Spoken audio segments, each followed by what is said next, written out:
students, this is Dharmin Kumar and welcome to the Advanced Community online classes. Dear students, ये आप classes का lecture है और इस लेक्चर में हम रीडिंग करेंगे जहाँ पे हमने पिछली जो प्रीवियस क्लास थी वहाँ पे हमने लैब की थी, तो हम पढ़ने वाले थे क्या, प्रीएम्बल ऑफ कॉन्स्टिट्यूशन। ठीक है, ड्राफ्टिंग कम्युनिटी के बारे में हमने एक चीज पढ़ा था। अब हम प्रीएम्बल ऑफ द कॉन्स्टिट्यूशन पढ़ने वाले हैं। तो देखिए आपका जो बुक है वहाँ पे 2.5 जो पेज है उसको ओपन करिए। In the preamble of constitution of farmer of the constitution have incorporated the objectives of the constitution, so also value and ideas. This is called the senses of spirit of constitution.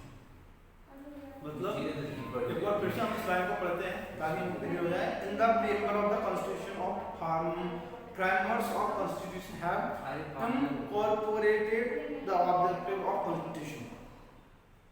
हमारे जो constitution का objective क्या था, so also values and ideas, this called the essence और spirit of the constitution। मतलब ये है कि हर किसी की जो भावना है, हर किसी की जो फीलिंग्स हैं, उनको बिना हर्ट किए उनको मतलब हर व्यक्ति के फीलिंग्स को ध्यान रखते हुए कॉन्स्टिट्यूशन डिजाइन किया गया था, जो कि उसका एसेंस और स्पिरिट ऑफ द कॉन्स्टिट्यूशन है। It is a recall, resolve and feelings of the framers of the constitution. In the very beginning of the preamble, it has been indicated that a constitution has been framed as per the wishes of people and unite ultimate power best in the people। मतलब ये कि constitution को इस तरह से design करना था कि अल्टीमेट पावर थी वो जो लोग हैं ना, जो पीपल्स हैं उनके पास रहे, ना कि किसी लीडर के पास, ना किसी पोजीशन के पास और ना किसी जो ग्रुप पीपल है उसके पास। अल्टीमेटली पावर किसके पास होना चाहिए? अल्टीमेटली पावर जो लोग हैं वहाँ पे, जो लोग वहाँ पे रह रहे हैं, जो पब्लिक है वहाँ की, उन लोगों के पास होना चाहिए। ठीक है, प्रीवियस क्लास 9th क्लास में आपने देखा होगा कि डेमोक्रेसी किस किस तरह से हो सकती है। अभी जो 9th क्लास में अपने डेमोक्रेसी जो बाय डेमोक्रेसी जो चैप्टर था, उस चैप्टर में आपने देखा डेमोक्रेसी के किस किस तरह के फॉर्म होते हैं। कभी कभार हमें डेफिनेशन में हमको ये बताया जाता है कि डेमोक्रेसी मतलब वो होती है जहाँ पे इलेक्शन नहीं होते, जहाँ पे एक ही पार्टी होती है रूल करती है, परिवार होता है, एक फैमिली होती है, या कुछ लोग होते हैं, एक ग्रुप ऑफ पीपल होता है, वो उनके पास एग्जाम्पल रहती है। लेकिन हमने एग्जाम्पल देखा चाइना का, हमने एग्जाम्पल देखा मैक्सिको का। ठीक है, तो वहाँ पे हमने जो एग्जाम्पल्स देखे तो वहाँ से क्लियर हुआ कि ये किस तरह से हो सकता है। कभी कभार वहाँ पे हम बात करें अगर चाइना की बात करें तो वहाँ पे इलेक्शन भी होता है। पीपल मतलब वहाँ पे चुनाव भी होते हैं, हर 5 साल में 6 साल में चुनाव होते हैं। इलेक्शन में जो इलेक्टेड होते, जो लीडर्स है वो इलेक्टेड भी होते हैं। ठीक है, गवर्नमेंट भी फॉर्म होती है। लेकिन किस तरह से वहाँ पे पावर एक ही पार्टी 150 साल से जो रूलिंग पार्टी है वो चली आ रही है, एक ही पार्टी अपनी गवर्नमेंट फॉर्म करते आ रही है 150 years। तो ये चीजें हैं।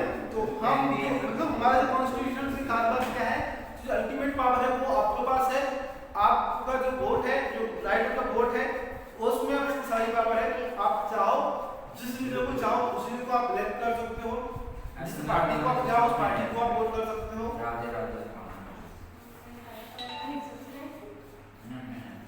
As per wishes of the people and ultimate power best in the them, it has been started that India shall be sovereign democratic public as per the 42th Constitution Administration in 1976। इसके बाद socialist secular state. जब 46 मतलब 42 जब 42 का संविधान संशोधन हुआ,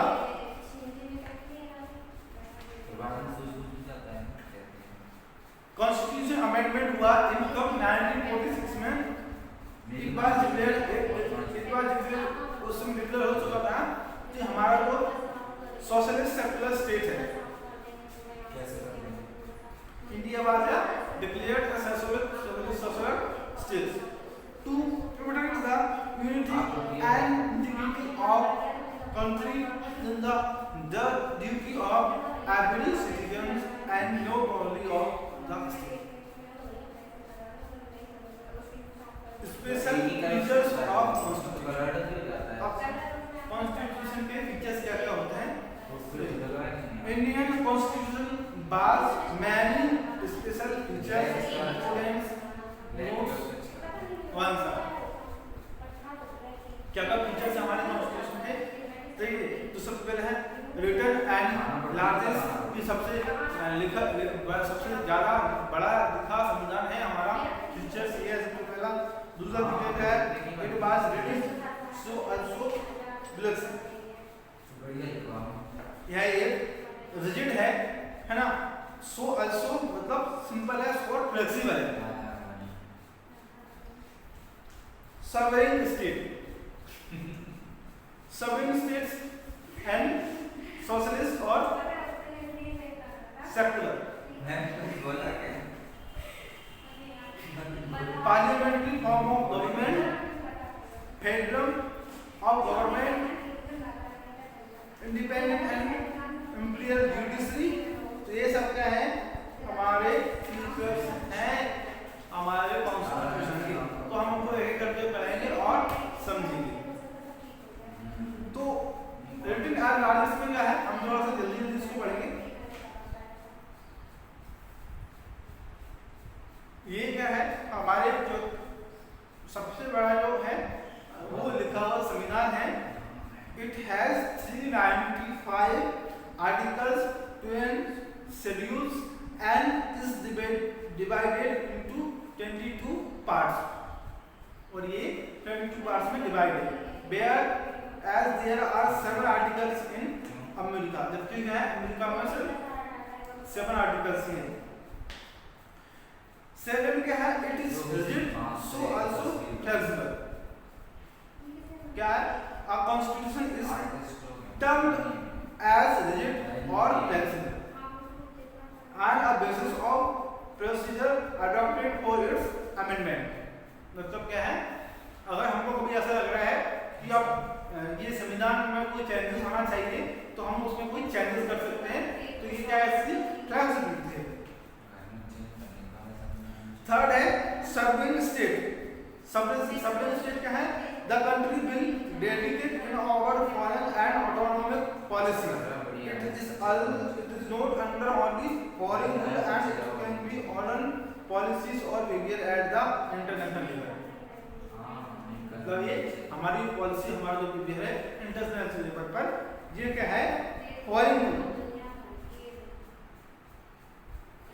ठीक है, हम वहां पे अपने आप को रिप्रेजेंट कर सकते हैं इंटरनेशनल लेवल पर।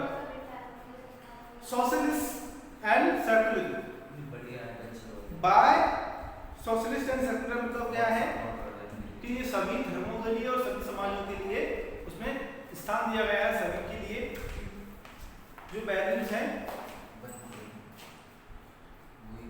ठीक है, जो सभी की मान्यता है, जो भी उनका रिलीजन है वो उसको मान सकते हैं। ठीक है। फिफ्थ है पार्लियामेंट्री फॉर्म ऑफ गवर्नमेंट। मतलब ये है यहाँ पे किसी एक व्यक्ति के पास पावर नहीं है, यहाँ पे फॉर्म ऑफ पार्लियामेंट है। मतलब कि एक सांसद होती है, ठीक है, उसमें एक निम्न सदन होता है, एक उच्च सदन होता है। मैंने आपको बताया था निम्न सदन क्या होता है। निम्न सदन वो होता है जो हम बोलते हैं सांसद जो इलेक्टेड हो जाते हैं, उसको हम बोलते हैं लोकसभा, ठीक है, और उच्च सदन होता है राज्यसभा। ठीक है, तो एक पार्लियामेंट्री फॉर्म ऑफ गवर्नमेंट है, किसी पर्टिकुलर व्यक्ति के हाथ में कोई पावर है नहीं, है ना। Federal form of government. Federal form of government हम बात कर चुके हैं इसके बारे में। फिर भी as per the first schedule of the constitution India as federal of states, मतलब उसमें क्या है, काफी सारे स्टेट्स हैं। This federal form of government has been set up in India, are power of government are not centralised at one place and are divided between the centre and the states, मतलब क्या है, ना ही सारी powers states के पास है, ना ही सारी power countries मतलब जो सेंटर हमारा उसके पास है, सारी जो पावर है वो डिवाइड है, इसलिए हम इसको क्या बोल रहे हैं, federal form of government. Seventh क्या है, इंडिपेंडेंट एंड इम्पार्शियल जुडिशरी, मतलब जो जुडिशरी है, हम बात करें अगर आपने देखा हो सुप्रीम कोर्ट है हमारा, हाई कोर्ट होता है, ठीक है, तो जब सरकार भी कभी कभार कोई ऐसी सिचुएशन में जाती है तो वो भी सुप्रीम कोर्ट में जाती है, ठीक है, वो भी उच्चतम न्यायालय में जाती है। तो हमारी जो जुडिशरी है, मतलब क्या, जो हमारी न्यायपालिका है वो सेपरेट है, उसमें कोई भी चाहे वो हमारी आर्मी हो, चाहे वो हमारा कोई पॉलिटिशियन हो, ठीक है, कोई भी उसमें मतलब इंटरफेयर नहीं कर सकता, ठीक है।